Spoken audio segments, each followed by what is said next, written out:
has to fight for its survival. So it urged us to develop behaviors and pathologies to help keep it alive. Until we came out. For so many of us, coming out felt like we could breathe for the first time. The moment we wrapped language around our sex, sexuality, and/or gender, we began to release the power shame held on us.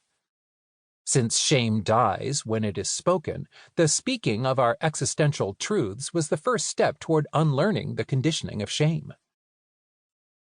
What stands before us now is the task of cultivating authenticity and establishing meaningful connections with others.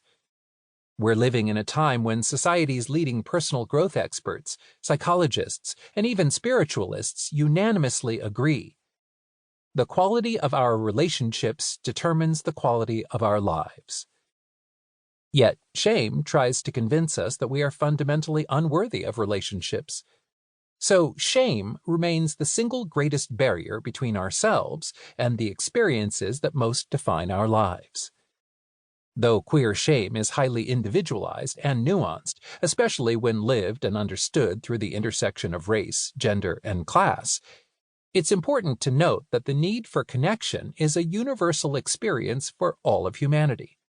So, if the quality of our lives is dependent on the quality of our relationships, yet shame poisons our technicolor queer minds with the black ink of, I'm unlovable, I'm not enough, I'm unworthy, then we have a serious crisis of connection on our hands.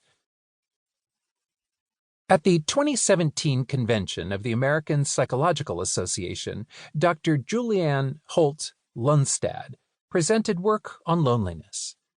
She said, "Loneliness, or perceived social isolation, is a subjective experience relating to dissatisfaction with one's social relationship. Loneliness is becoming an increasingly significant public health concern.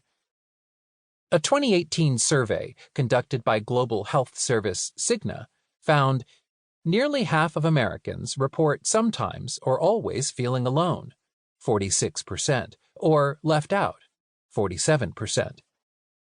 This loneliness percentage has doubled in the last 50 years. Loneliness is treated as an epidemic by some social researchers and health professionals, since it is linked to physical illness and to functional and cognitive decline. Studies show that loneliness is associated with an increased risk of developing dementia and chronic diseases, and also with a higher rate of mortality.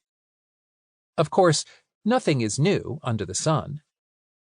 In 1928, a seminal fictional but perhaps autobiographical text published in Great Britain, The Well of Loneliness, follows protagonist Stephen Gordon, an aristocratic woman who lives with sexual inversion, prefers to dress in a masculine fashion, and loves women. The Well of Loneliness follows Stephen from childhood to adulthood, while she negotiates her way around her inversion and gender identity and experiences a series of painfully familiar disappointments due to her unrequited love for other women.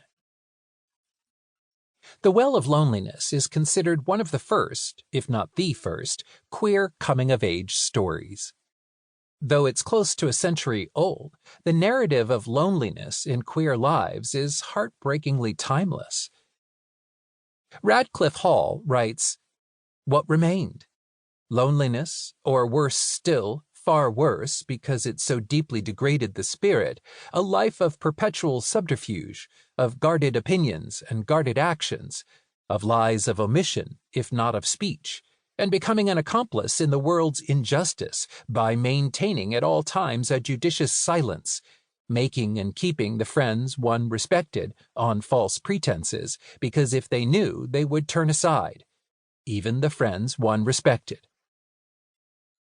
Countless of us in the queer community, like Hall's central character, ask, what remained? As a social species, we need connection to survive and thrive. Our lives depend on it. We're hardwired to need the joy and fulfillment that relationships bring us, and it's not just for our health.